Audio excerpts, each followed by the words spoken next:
Small. Wow, tiny. You are currently listening to Tiny Table, where we explore TTRPGs you might not have heard of. Whether big or small, we hope to cover them all. Because we know that great things can come in tiny packages. Hey there, folks. This is Skylar, and the following episode is our rules rundown for Kids on Bikes. If you find that playing this game is already as easy as riding a bicycle, then feel free to skip the training wheels and ride on down to the actual play episodes. However, if it's your first time, you need a refresher, or you just love the sound of Neo's noteworthy narration, then grab a seat, unwind, and we'll give you all you need to know. Don't forget your helmet. Kids on Bikes invites you to wax nostalgic with small-town supernatural adventures. This collaborative story game will appeal to fans of Stranger Things, It, and E.T. the Extraterrestrial. Things have always been calm in your small American town. Sure, there's that old rumor about the defunct mill being haunted, but every town's gotta have a ghost story. Besides, you're just a kid, and you ain't afraid of nothing but the dark. Or maybe you're a teenager, struggling through social anxieties. You may even be a hard-working grown-up who will surely avoid getting dragged into any life-altering shenanigans. When something from beyond weaves its way into your small town, you're going to meet somebody, or something, that's different, alien, and new. Their appearance will set off a chain of events that catapult you and your friends into a perilous battle against the unknown. Are you a brutish jock, a loner weirdo, or a funny sidekick? Whoever you are, you're a kid on a bike. What you'll need: 1. Number of players. 2. Duration of game. 3. Materials needed. 4. Content warnings. Kids on Bikes gives no explicit recommendations for table size, though we find it works best with a tight cast of characters, ideally 4 to 6 players, one of whom acts as the game master, while the remainder play individual characters. The game handles small groups admirably, and could even accommodate solo play with relative ease, though you'll miss out on some of the more satisfying narrative elements of collaboration if you go solo.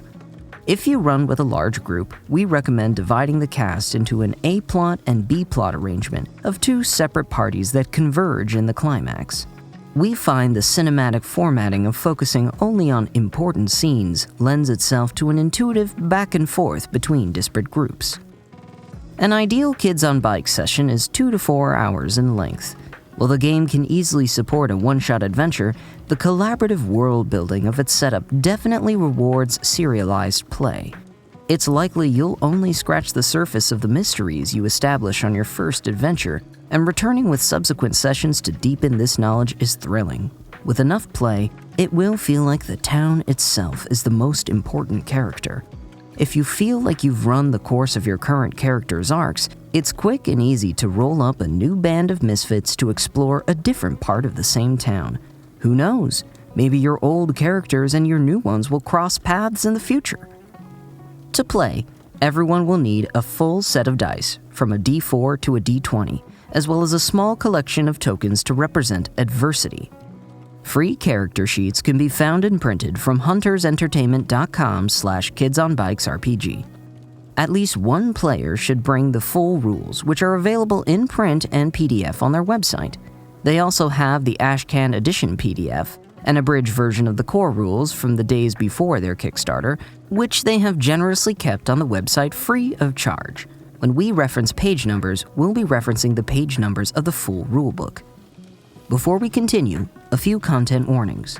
Kids on Bikes loves the genre trappings of imperiled children who find themselves way out of their depth. The book includes mentions of harm to children, both physically and psychologically, and the rules make it clear that if violence occurs, it is very likely for someone to be seriously injured or die. However, nothing in the book is gratuitous or graphic. The other major boogeyman of the genre is, of course, the social violence of bullying and ostracization. The book provides a section up front encouraging players to collaborate on which topics are on or off the table for the adventure, and later touches on ways to include gender, disability, race, sexuality, and other elements in ways that will reward the players at the table without leaving folks feeling unincluded.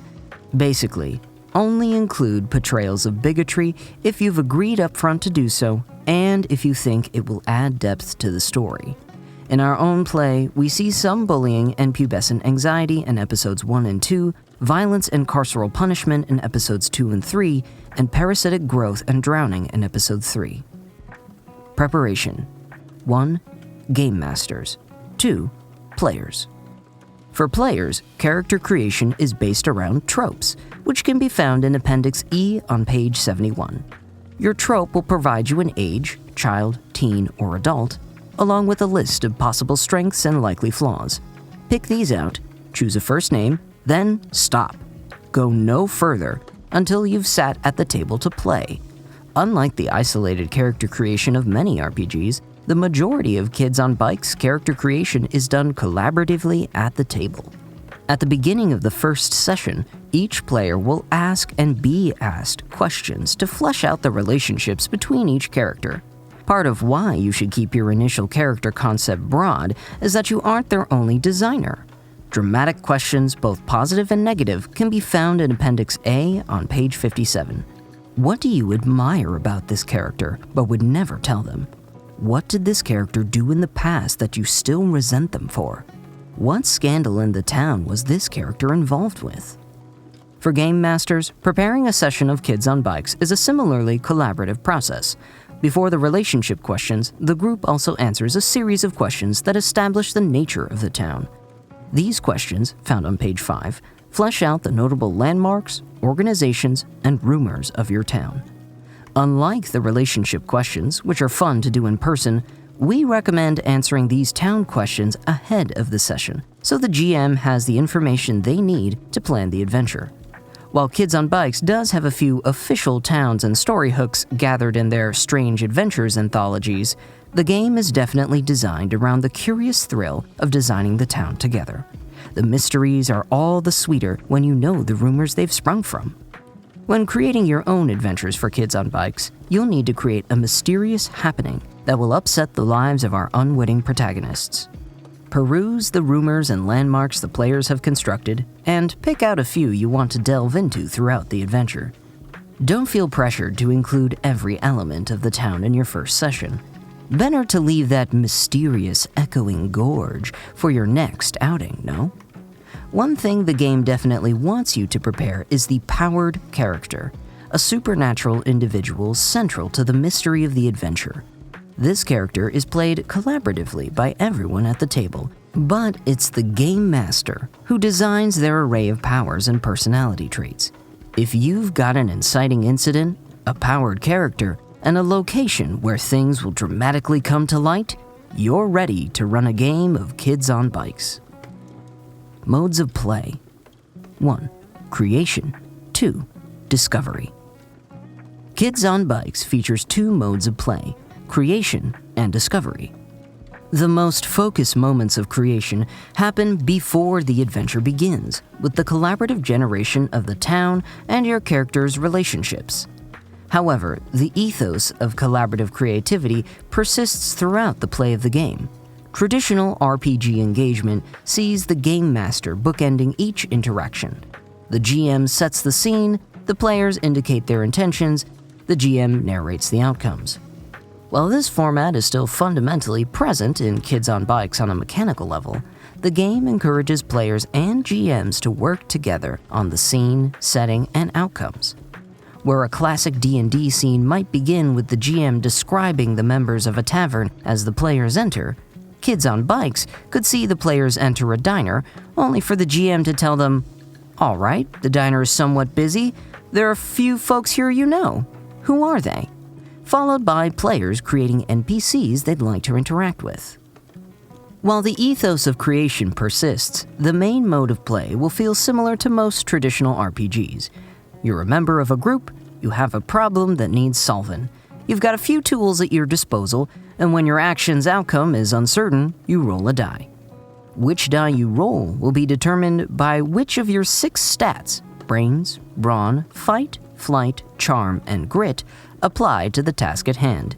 Each stat has a different die associated with it, from the terrible D4 to the superb D20, with your trope determining your spread. When you declare an action, the GM determines which stat should be used, then declares the difficulty rating for that action. A helpful difficulty table can be found on page 28 with examples that make it easy to pick a suitable number on the fly. If you roll the maximum value on your die, it explodes. Roll it again and add the results. Once you have your total, consult the Guidelines for Failure or Success table on page 33 to adjudicate the outcome. Given the low amount of modifiers, this dice-centric approach might sound a little swingy.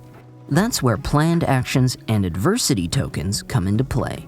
If you have the time and freedom to plan your approach to an action, you can choose to take half your die's maximum value automatically.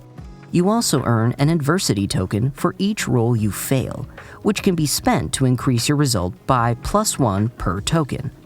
You can even offer your own adversity tokens to help out another player's actions, so long as you can describe how you help. But all these safety cushions go out the window when it's time to make a snap decision. When your back's to the wall and you don't have time to plan, or if you ever have to act while facing something you fear, you have to roll the die. And only your own adversity tokens can help you. Now, everything we've just covered applies to your own character and their actions. But there's one more person, or creature, you share control of, the powered character. This is your group's 11, ET, or Little Green Man from Mars. When the powered character is introduced, the GM will hand out a few aspects to each player, detailing their personality traits, relationship to the group, and psychic powers. Control of powered character is shared, and you can claim a moment of control by turning one of your aspects to face the group. The powered character also starts with 7 psychic energy tokens, which can be spent to activate their psychic powers, or enhance the 2d4 roll to attempt these powers. What are these psychic powers, you may wonder? You'll have to find out for yourself.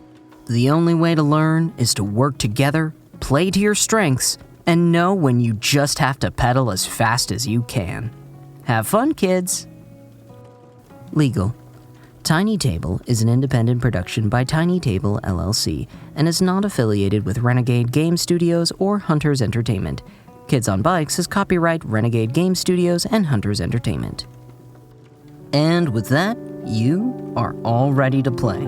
We'll see you soon, you meddling kids.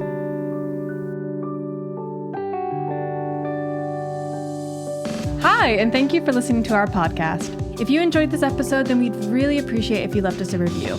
If you really like what we do here and want to support us further, you can join us at patreon.com/tinytablepodcast. Our business email is also open for inquiries at tinytablebusiness@gmail.com, and all of our socials can be found in the episode description for any shenanigans you might want to follow. Till next time, see ya!